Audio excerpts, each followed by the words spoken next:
BigHandWords.com நேயர்களுக்கு என்னுடைய வணக்கங்கள். நிமிர்ந்த நெல் ரொம்ப சந்தோஷமாக இருக்குது, ரொம்ப எனர்ஜியோடு இருக்கேன். நான் என்னெல்லாம் ஆசைப்பட்டு எடுத்தனோ, என்னெல்லாம் நினச்சனோ அதெல்லாம் நடந்திருக்கு.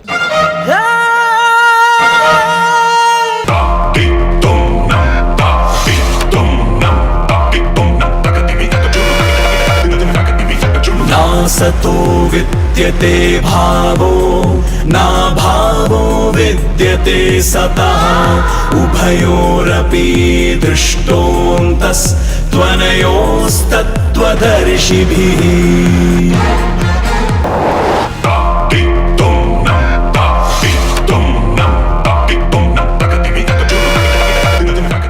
ஜெயம் ரவி இங்கே ரவியாகவே இருக்க மாட்டார்.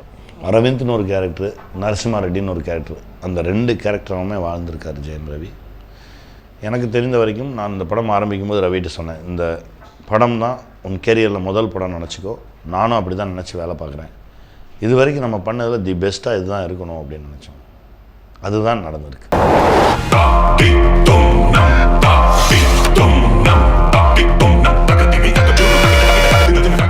நானி சூப்பர்.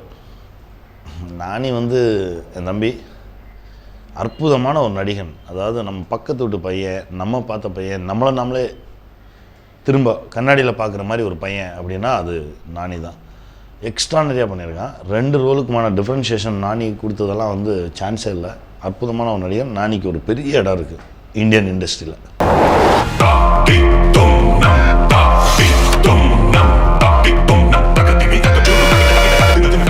அமலாபால் ஒரு சராசரி பொண்ணாக தான் நடிக்க வச்சுருப்பேன், நம்ம பக்கத்து வீட்டு பொண்ணு. அதாவது என்னென்னா இந்த படமே அப்படி தான், என்னென்னா நம்மளே நாமே ஒரு முறை பார்க்குற மாதிரி தான் இருக்கும். So is doing well. ரொம்ப டெடிக்கேட்டடான ஒரு பொண்ணு. தனக்கு கொடுத்த அந்த கேரக்டரை ரொம்ப சிறப்பாக செஞ்சு 100% செஞ்ச ஒரு பொண்ணு. அதாவது என்னென்னா 7 மணிக்கு நீங்கள் மேக்கப்போட ரெடியாக இருங்க அப்படின்னா 6:45 ஒரு மெசேஜ் பண்ணுவாங்க, சார் நான் மேக்கப்போட ரெடியாக இருக்கேன் அப்படின்னு. எனக்கு அது ரொம்ப புதுசாக இருந்தது.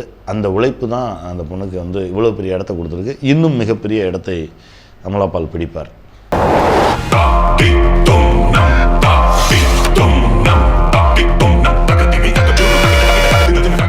தம்பி சூரி நடிச்சிருக்கான். சராசரியான ஒரு காமெடியனாக இல்லாமல் இந்த படத்தில் ஒரு கேரக்டர் ரோல் பண்ணியிருக்கான். எக்ஸ்ட்ரானரியான ரோல். சூரிக்கே சூரி புதுசாக தெரிஞ்ச ஒரு படம் இந்த படமாக தான் இருக்கும். அப்புறம் கோபிநாத் தம்பி, ஒரு மீடியா நினச்சா என்னெல்லாம் செய்ய முடியும்? உங்கள் கையில் தான் இருக்குது எல்லாமே. என்னென்னா ஜனங்களுக்கு நல்லது கெட்டது எல்லாத்தையும் சொல்கிறது நீங்கள் தான். நீங்கள்லாம் ஒரு ஒற்றுமையாக இருந்து ஒரு விஷயத்தை தொட்டிங்கன்னா என்ன நடக்கும் அப்படின்றதுக்கான ஒரு விளைவு தான் இந்த படம். அதை ஒரு தலைமை இடத்துலேருந்து கோபிநாத் செயல்படுத்தியிருப்பார். அப்புறம் சரத் சாரை பற்றி சொல்லணும்னா நான் சொல்லிக்கிட்டே இருப்பேன். ஒரு 20 நிமிஷம் அந்த படத்தில் வருவார். எனக்கு தெரிஞ்ச சரத் சார் 120 படம் நடிச்சிருக்கார். ஆனால் நான் இதில் அவரை வச்சு எடுத்த ஆக்ஷன் அந்த 120லேயும் தி பெஸ்ட்டாக இருக்கும். அப்படி ஒரு ஆக்ஷன் எடுத்திருக்கேன். சரத் சார் மாதிரி ஒரு கோஆப்ரேட்டிவ் ஆர்டிஸ்ட்டு 7:30 மணிக்கு வரேங்கண்ணே அப்படின்னு சொல்லுவார். சரி சார் வாங்க, நான் 7:30 மணிக்கு ரெடியாக இருக்கேன். 2 நிமிஷம் 1 நிமிஷம் லேட்டானா கூட சாரி கண்ணே இந்த டிராஃபிக்கு அப்படின்னு சொல்லி அந்த இது என்கிட்ட சொல்லணுன்ற அவசியமே இல்லை அவருடைய எக்ஸ்பீரியன்ஸுக்கு. ஆனால் அந்த டெடிக்கேஷன், அந்த உழைப்பு, சரத் சார் இன்னும் ஒரு 20 வயசு 25 வயசு இளைஞர் மாதிரி தான் நான் பார்க்குறேன். அப்படி உழைச்சார் இந்த படத்துக்காக. அவ்வளோ பெரிய ஆக்ஷன் சீக்வன்ஸ் எல்லாம் பண்ணார். எனக்கு இந்த நேரத்தில் சரத் சாருக்கு நான் நன்றி சொல்லிக்கிறேன். அப்புறம் ராகினி திவேதின்னு ஒரு பொண்ணு, அவங்க தான் ரெட்டி கேரக்டருக்கான ஒரு பேராக பண்ண வச்சுருப்பேன். அவங்க கன்னடாவில் கன்னடாவில் ஒரு நல்ல ஒரு ஹீரோயின். அவங்க இந்த படம் பண்ணியிருக்காங்க. இன்னும் சொல்லப்போனால் நிறைய சொல்லலாம். நமோ நாராயணன் பண்ணியிருக்கான். நம்முடைய பேராசிரியர் ஞானசம்பந்தம் சார் அவர் பண்ணியிருக்க ரோல்லாம் அப்பா சான்ஸே இல்லை, அவர் பண்ணியிருக்காரு. இன்னும் நிறைய கேரக்டர்ஸ் இந்த படத்தில் ஒரு ரிலே ரேஸ் மாதிரி அந்த ரேஸ் போய் அடுத்தவங்க எடுத்துகிட்டு போயிட்டே இருப்பாங்க. அந்த மாதிரி இருக்கும் இந்த திரைப்படம். அது உங்களுக்கே ரொம்ப புதுசாக இருக்கும்.